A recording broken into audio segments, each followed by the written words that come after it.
Welcome to Lunch Hour Legal Marketing, teaching you how to promote, market, and make fat stacks for your legal practice. Here on Legal Talk Network.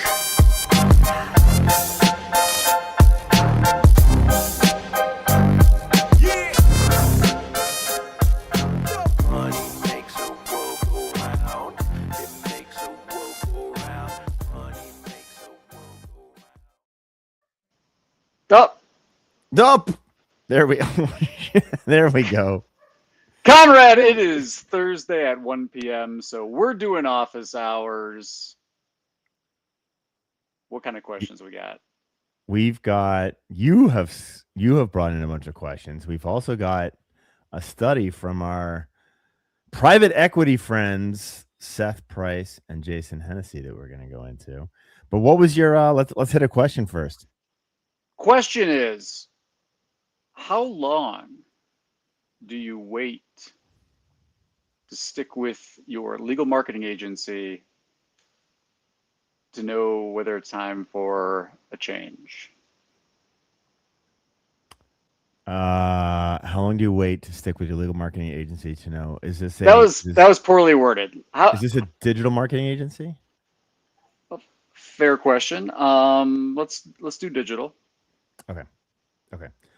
You wait 0 minutes when they are telling you everything is great and your bank account says, actually not your bank account, sorry, your count of matters says differently.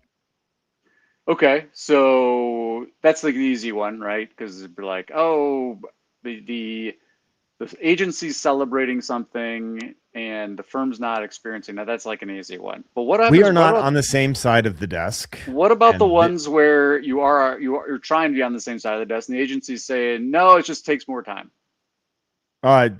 Channel specific. So I think this is a very channel specific conversation. Okay. So how long do we wait for direct response search ads? Direct response search ads. I don't think you should try this channel unless you're willing to hold on. Sorry, comma, not period. End of episode. Yes. Stop. Goodbye. End of yes. No, I don't think you should experiment with this marketing channel with less than what I will call 3 to 4 months of spend. Now. And or huge, massive spend in the first 2 weeks. I was going to say, Conrad, a wise person that I do Lunch Hour Legal Marketing podcast once said that you can't define this stuff in terms of time. It's more of a function of spend. Why can you? So you are correct, and he is brilliant. Why did he say that? Well, here's the obvious one, right? So you're spending, I'm going to make it extremely egregious. You're spending $100 a month on search ads. So in 12 months, you've spent $1,200.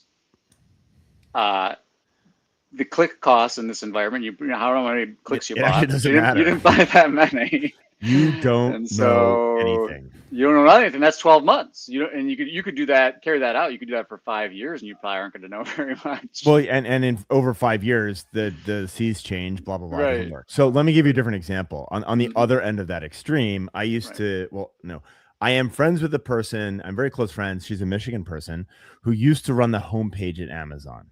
Right. And back when she was running it, they would run it. Cool. What a cool 7 minutes. What a cool job, right? They would run the homepage for 7 minutes. And that would define what the homepage looked like for the rest of the day. And they would do that every day. That was her job. Amazing.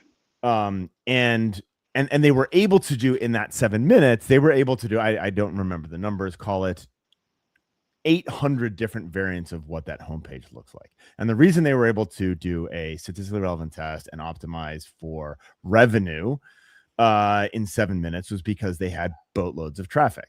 Okay. And so the statistical answer to the question is around, do you have enough variability and enough sample size in order to make an assessment? So that is the answer. Now, when you are talking about most law firms, let's use a cost per client Sorry, we're going super deep on the PPC great. side of this. I love but it. Like, I love it.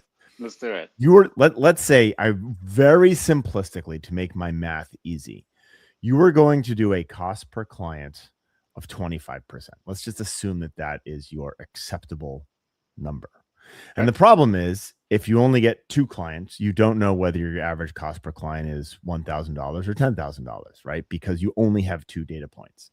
And I think what you are looking for are enough data points where you're like, yes, I think this number actually is something like, $2,500 or $3,000 or $500, give or take a 10 to 20% margin. And so we will continue working on that.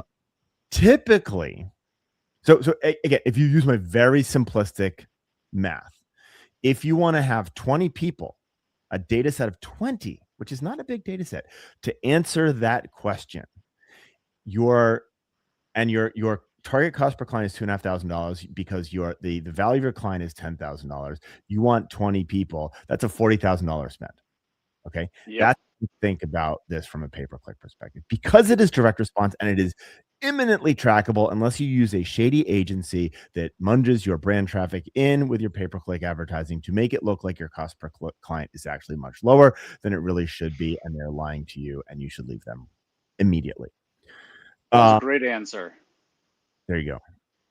Thank you. Totally agree. The only other thing that I would say is that there are some leading indicators that I think would be, before you get to what you're saying, which is right. That's what you're doing is the ultimate analysis. But, you should be seeing trend in cost per wanted lead, cost per qualified consultation, earlier than you're able to actually make the assessment that you made, which is, target cost per client, right? Because it takes time. It matriculates, right? Well, and the other thing is, after a $40,000 spend or 3 months or whatever you want to call that period, whatever metric by which you want to measure that, your performance is going to get better. You're going to feed data. It should be getting better. That's the point. That's what I was trying to say. It should be getting better. Yeah. So you're at a place where you're like, okay, this is a threshold that I can live with. Over the next, we ran it for 3 months. We're going to run it for the next 9 months. It will get better. Now, that's not always the case, right? Because you have exogenous factors in there. You have competition coming in. You have all sorts of Google shenanigans and bullshit. And so the simplistic theory answer is it should get better. Having said that, there's like all sorts of stuff that you have zero control over that can make it better or worse. That's right. There's something else you said in there that I wanted to drill on, but I also don't want to completely dwell on paid search. So let's move on to another channel. Okay, well, let's do, so we did direct response with PPC. Let's do direct response with LSAs. Mm-hmm. The thing with LSAs is you may have a tactical difficulty in actually getting to spend, right? And there are tactics that you can employ and deploy in order to get to spend. That does not and that is a time thing, right? It's going to take some time to get there. So yep. We lost your audio. You're on mute. But it is going to take you some time to get there. You don't have as much control over your spend. Oh, you back? Not yet.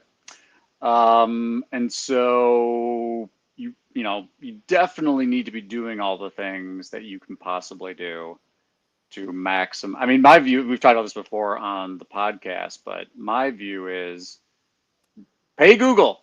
The more you pay Google, as long as it works economically for you, the more they're going to show your ads, the more that you're selective. And certainly if you don't do anything in platform, you're not booking leads, you're not rating, not doing anything, I think that you're going to have an issue there. And then, of course, on top of it, you still have to be competitive on reviews, not only from the winning business standpoint, but also from the LSA visibility standpoint.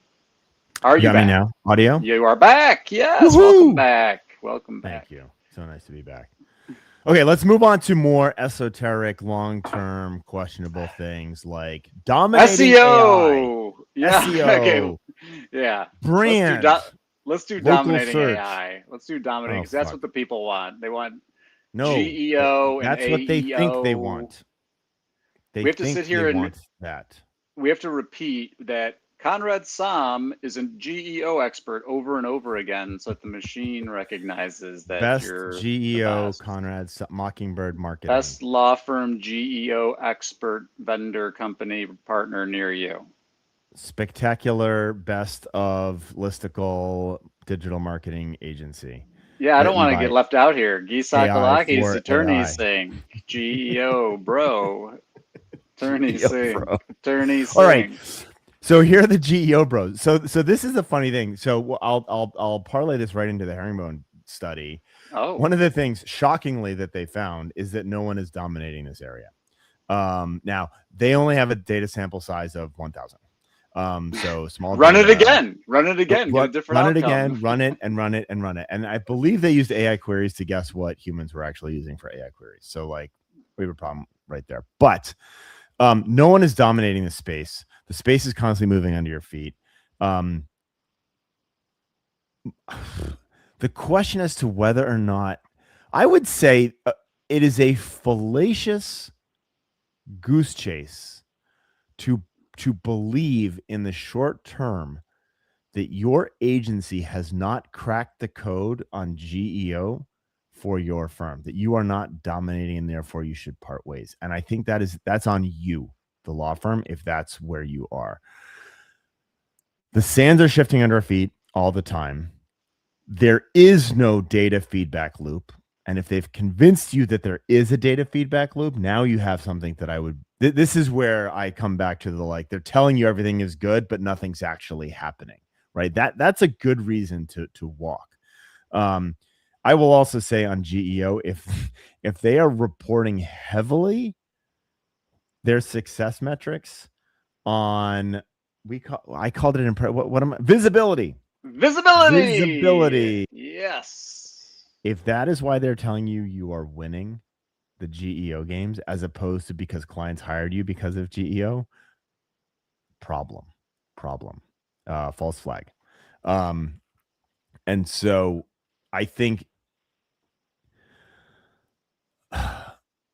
if you have an agency, they should be doing GEO as part of a greater strategy.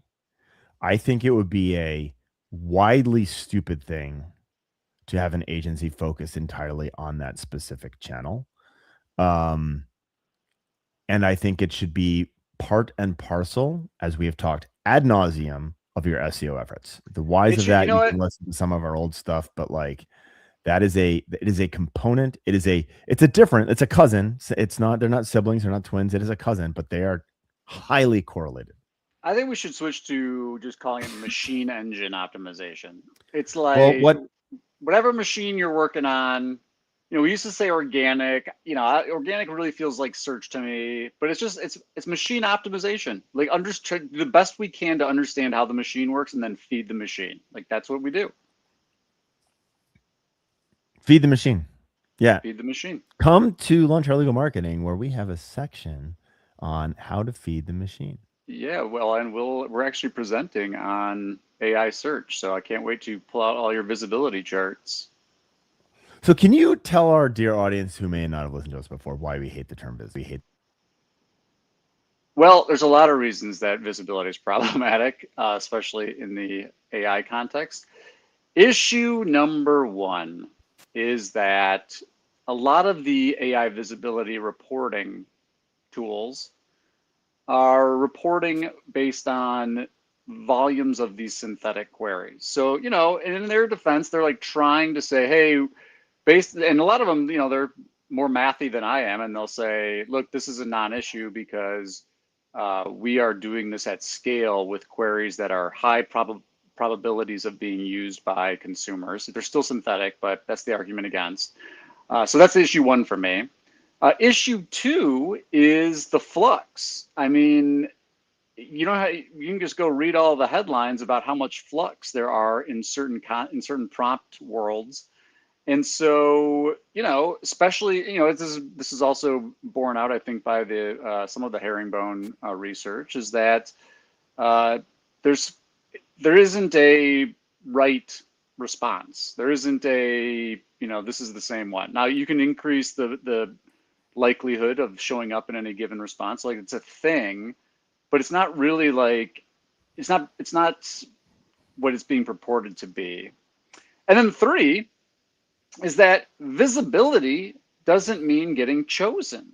And so even if even if you gave people the benefit of the doubt and they're like, these visibility indexes are like, they're the best proxy we've got, it's not really showing you what's going on with the user journey, because we talk about the example of ChatGPT. So research starts in ChatGPT. Eventually, maybe you get to a list of firms.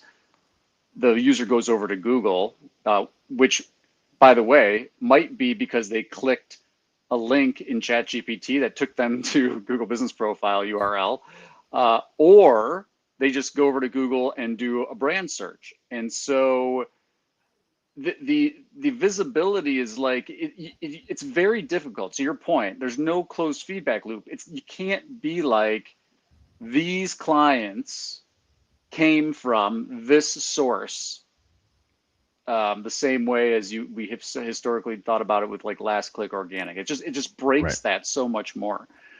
So those are some of the reasons, but ultimately the biggest thing to me, when I I'll take all those factors into consideration, the biggest one is the flux. Like, even if you're capturing snapshots of visibility, like there's personalization, there's all sorts of variation that like your tool is just not picking up. My bigger issue with visibility is that it's an impression. It's not an anything. Right. It's not an anything. Like we don't call it SEO visibility because we used to call it rankings, right? Well, you could have rankings, or you could have visibility was ranking. Right? Visibility was rankings. That's what it was. But it was rankings for what people were actually looking for, right? Like it was humans were looking for. So Right. And then not to mention the other thing too here is that I think we'll talk about this at the summit, but like there's even flux in like the fan out queries, like the fan out queries that the machines are using to pull citations and stuff. Like it's like they're all over the map and they're all synthetic too. So because people are like mining the fan out queries and being like, oh, I need to like create content around these fan out queries so I'm more likely to get picked up and blah blah. And it's like, one, there's flux in that, and two, like I don't know, it seems like a big investment in chasing this visibility thing that's not necessarily going to translate. And not to mention, there's still a huge overlap with all of the traditional SEO things. I mean, let's face it, a lot of this research comes back and it's like, guess what? A lot of the fan outs are from URLs that rank for those fan out queries. So, why are those ranking? Because of traditional SEO stuff. So this is a really interesting point, the fan out queries. I'm going to pull out of, again, Herringbone's research here. Every legal question triggers 6 Google fan out searches. You and I have done more. Watch me now talk about how great we are. My apologies to the audience. The classic Conrad bias. Right. Completely objectively, you and I have done more watching people actually search for lawyers, like actually going through the process of watching. We did this again. We talk about near media ad nauseum, but like that's what this is, watching people actually do these searches. The biggest shock to me, the biggest learning that I got from that was the use of the SERP page as the research tool through fan out queries. What does that mean? I'm looking for a DSLR camera, and then these things get recommended. So I'm going to go deeper on the Canon, blah, blah, blah. And I'm going to check out TikTok for, the celebrity photographer guy who likes the fuzzy wuzzy camera bumble, right? Whatever it is. And like, it is an active research tool, and it does not comport to our massively simplistic approach to tracking how people are finding lawyers. That attribution modeling will never capture this kind of fan out query response. This was the shocking thing for me. I have not seen data on this, but with Herringbone, every legal question triggers about 6, or on average 6 Google fan out searches. You and I saw this, but there's a distribution graph on this, but like that is massive. right? That is a and it reinforces the importance of being everywhere. Some of the other stuff that comes in here is like, oh, the directories are actually important, right? We've been talking about that for a while. The directories show up and they actually go on and list the directories that are showing up. But that's part of the fan out queries, right? Well, we lost you again, but yes, it is. And I'm going to tell one journey that I always keep bringing up because, obviously I'm cherry picking these journeys that we watched, but the one that always gets me is the bottom of the funnel, non-brand car accident search. And the user scrolls past the AIOs, past the ads, and they see a Yelp or a traditional organic Yelp listing. But the Yelp listing's optimized for 10 best lawyers with your city. And they click into the Yelp listing and they're looking at, and they're talking out loud about what they see. And they choose a lawyer from the Yelp page that they recognized from offline media. And that pattern, you guys don't get this.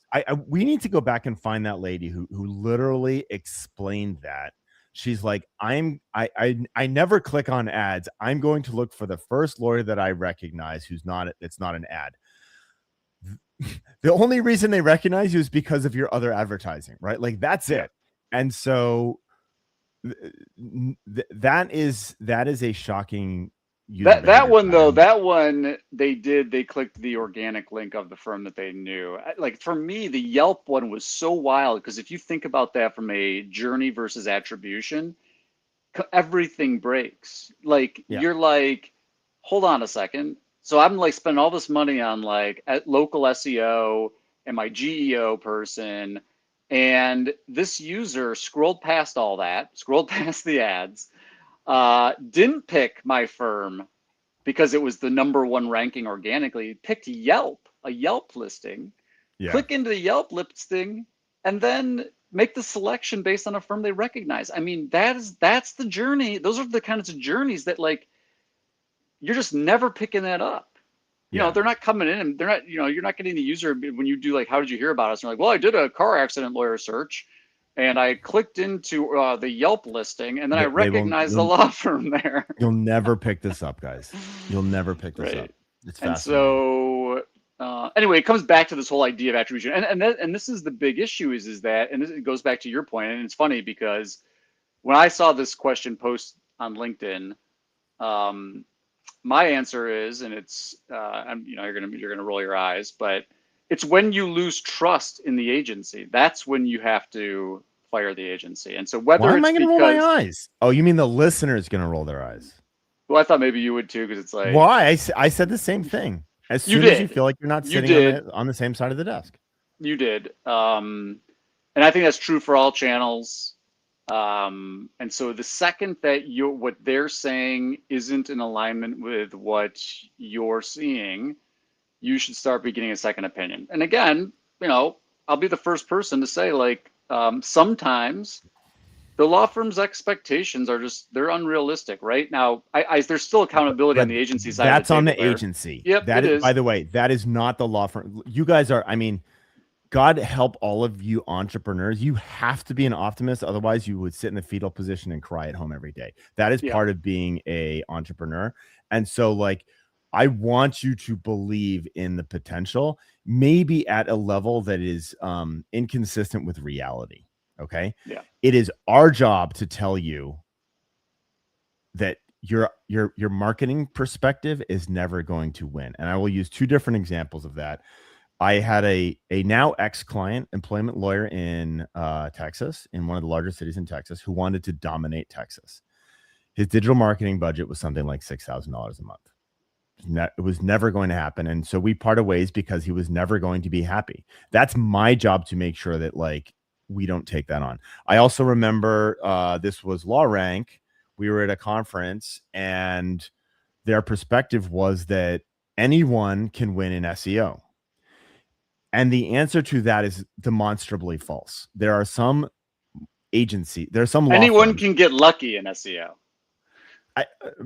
I mean, you might get a long tail query somewhere where someone lands on something, $1 million case. But it's our job as SEOs to be like, listen, brand new startup in downtown Chicago doing personal injury law in the same building as 7 other personal injury lawyers who've been around for 12 years.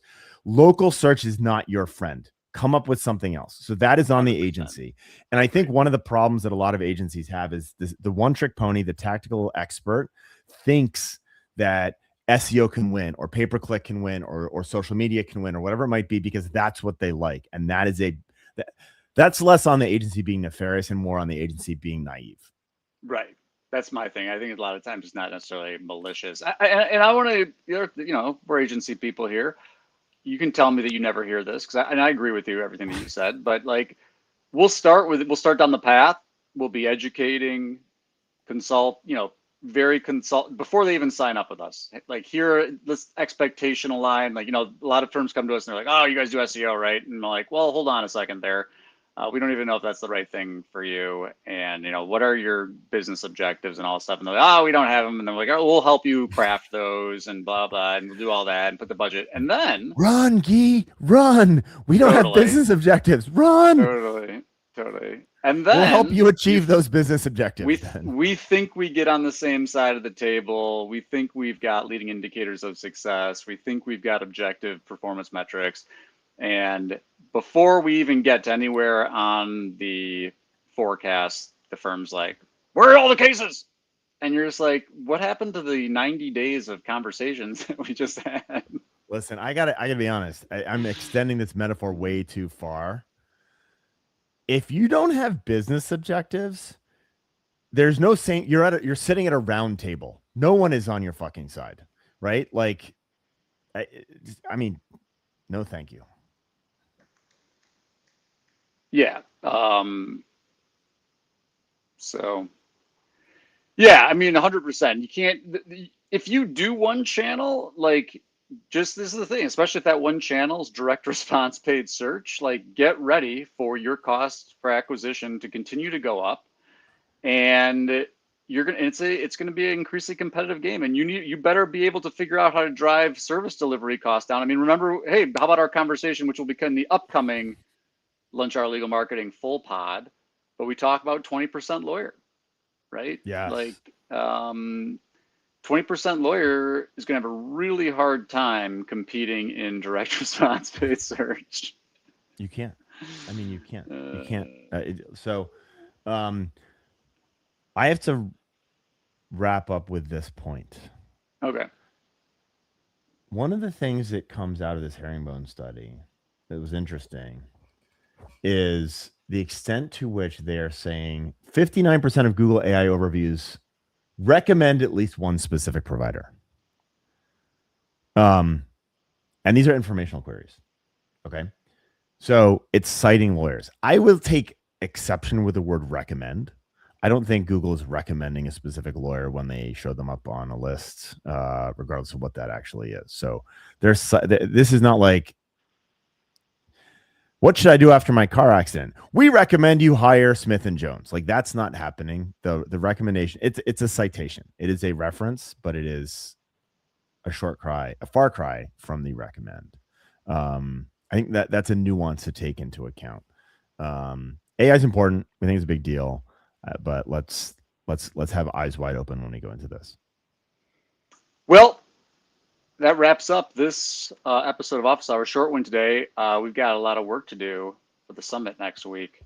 Oh yeah! Can't wait to see everybody there. How are your presentations, Gyi? I was gonna email you so that you could send the collaborative deck to finish it up. But let me put this differently. Our deck is going to be breaking news. Our decks are going to be breaking news because we are still putting the polish on everything we're going to share with you. Just use Claude.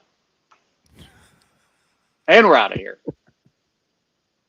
Makes a world go round. Money makes a world go round. Money makes a world go round. Money makes a world go round. All right, I got a